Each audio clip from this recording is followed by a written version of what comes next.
Hi, my name is Umberto Mucci and this is We the ItaliaNews, a podcast about Italy during coronavirus times. Today is Thursday, March 24, 2022, and this is the 300th video of We the ItaliaNews. I want to thank 300 times all our watchers and listeners that follow us either on our website and on YouTube, Facebook, Twitter, Instagram, LinkedIn, Anchor, Spotify, Google Podcasts, Apple Podcasts, Amazon Music and Audible. 2 flags, 1 heart, 300 videos. Dear friends, with the arrival of spring and more pleasant temperatures and the decreasing COVID restrictions, it seems that more and more Italians are getting the idea that the pandemic is already over or almost over. The reality is a little different. Italy is once again close to 100,000 new infections per day. Although fortunately this does not translate into an increase in the occupancy of hospital beds or intensive care units, nor in the number of deaths, which however is struggling to fall significantly. The last 3 curves are essentially stable. The resumption of infections is attributed in part to Omicron 2, the subvariant of Omicron, more infectious by 20%, which in Italy accounts for more than half of the new cases and seems to have the power to reinfect those who have already recovered from Omicron 1. Although for almost all the new infection is completely asymptomatic. But the WHO said that Italy and all of Europe, where more or less the situation of infection curves is the same, have decided too quickly to decrease the restrictions and that this is very dangerous and could lead to new problems. We hope that they are wrong, but it is nevertheless true that great fatigue resulting from more than 2 years of pandemic and the concern about the war surely led many of us to lose some attention in the hygiene and distancing measures that we know well by now. Now, last Tuesday, the President of Ukraine gave a very emotional speech from remote to the Italian Parliament in which he thanked Italy for what we are doing. In his reply, the head of the Italian government confirmed that Italy wants Ukraine in the European Union and will support its request, and that until 2 days ago there were more than 60,000 Ukrainian refugees in Italy, a number that is growing every day. Today, they are already almost 100,000. The reception center from which the Ukrainian refugees transit in Italy is Palmanova, with 5,400 inhabitants, a small town in Friuli Venezia Giulia in the northeast of the peninsula. And the center is managed by the Civil Protection, the Protezione Civile, the equivalent of what in America is FEMA. But there are many other stories of help and welcome organized by many Italian organizations and families and single persons that are showing the great heart of the Italians. The UN says that there are already 10 million Ukrainians, a quarter of the entire population, displaced from their cities invaded and bombed by Russia, and a third of them have fled to Europe. 90% are women and children. The children are 5, 6, 10 years old, while the adolescents more often remain behind, fighting with the fathers. Some of these escaped children are even fleeing on their own, and not just because they have been orphaned. Many parents take them to Romania or Hungary or Poland, and then they go back to Ukraine to fight, to resist. Today there is an important meeting in Europe where it will be decided how to increase aid, agreeing on a fair distribution of refugees. But the countries of southern Europe, including Italy, are asking that the same be done for the refugees, who are much fewer in number, arriving from Africa. The danger of a possible interruption of gas supplies from Russia is getting closer and closer for Italy, which is decreasing the share of Russian gas on which it depends. But it's a complicated path. We have dropped below 40%, but the government says that it will take 3 years to get to zero. Spring is helping, temperatures are rising, and we're heading into a warm period where we won't have to use gas to heat our homes, offices and structures. Meanwhile, Italy is already increasing the arrival of gas from all other available sources, and also the share of gas stored in our deposits. Also on this, the emergency is leading the European Union to unite more.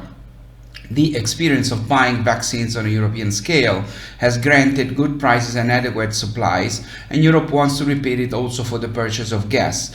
All Europe depends on Russian gas, not just Italy. Every day Europe buys gas from Putin for €1 billion every day. In the meantime, the intervention of the Italian government to help Italian families and companies on this issue is starting to have its first effects. For the first time since the end of 2020, the new tariffs set by the Energy Authority, a body independent from the government that sets tariffs based on market parameters, are finally going down.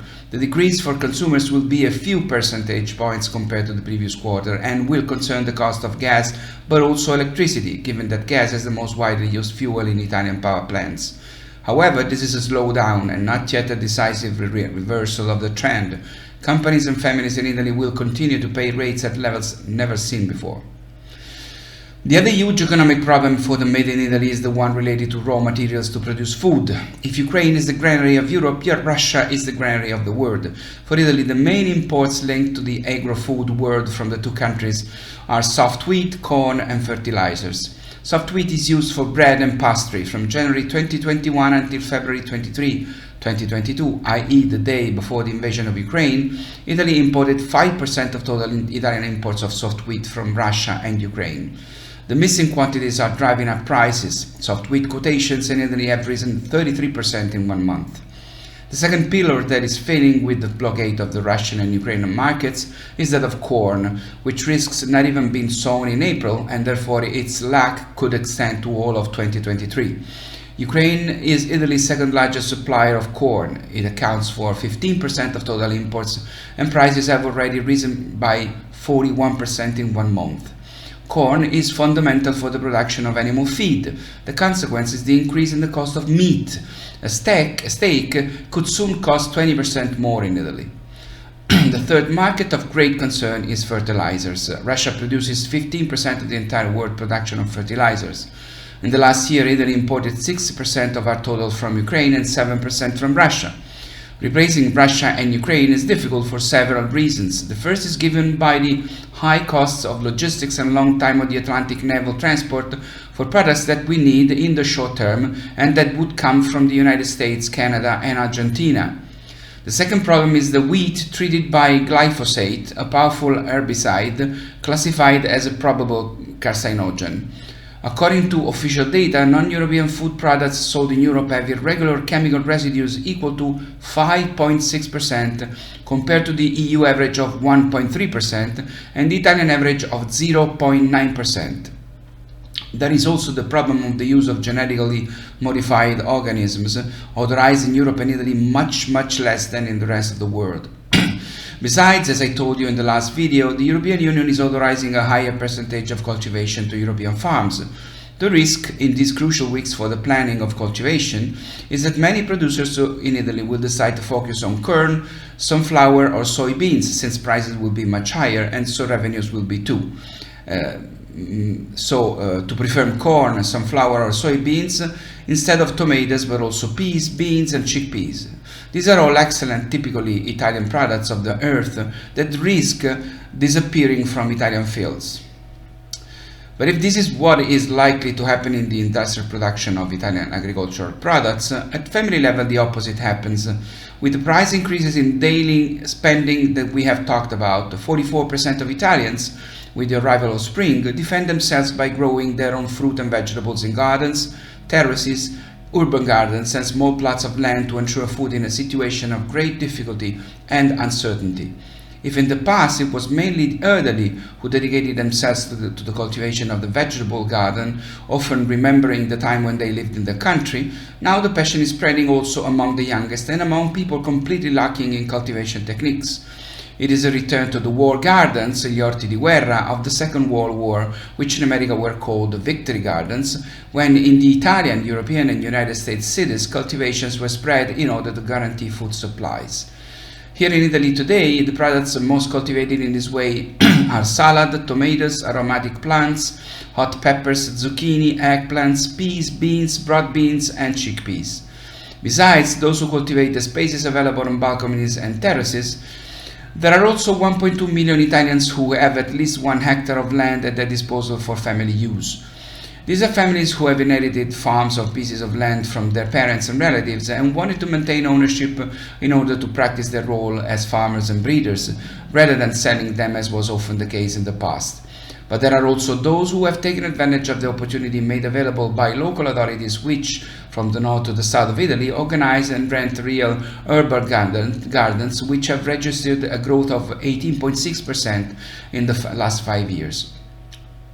Now, in 2017, when pandemic and war were things of the past that no one thought would return, the Italian national soccer team resoundingly failed to qualify for the World Cup for Nations, I Mondiali di Calcio, to be held in Russia in 2018.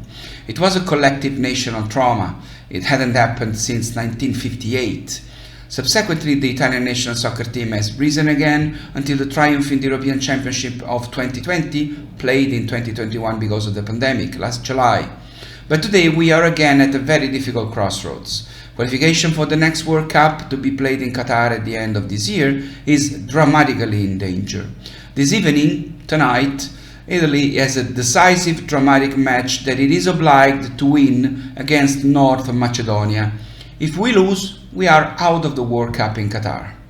If we win, then we will have to play another game against the winner of the Portugal-Turkey game. To qualify and play in the World Cup in Qatar, we should win that game too, otherwise we will be eliminated.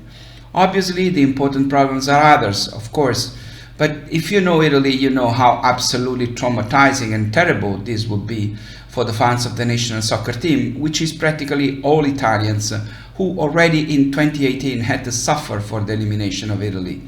So all we can do is cheer for Italy, very strongly cheer for Italy tonight, and then hopefully in the next game that will be played once again, hopefully, on Tuesday, March 29. I repeat, obviously, there are more important and serious problems, yes, but for this very reason, another elimination would be taken very badly by the Italians. And so, Forza Italia. It's all for now, it's all for today. I'm sorry if I ended with something very light, but I needed to, and I guess that you needed it too. This was We the ItaliaNews. My name is Umberto Mucci. I'll see you next Monday. Ciao from Rome.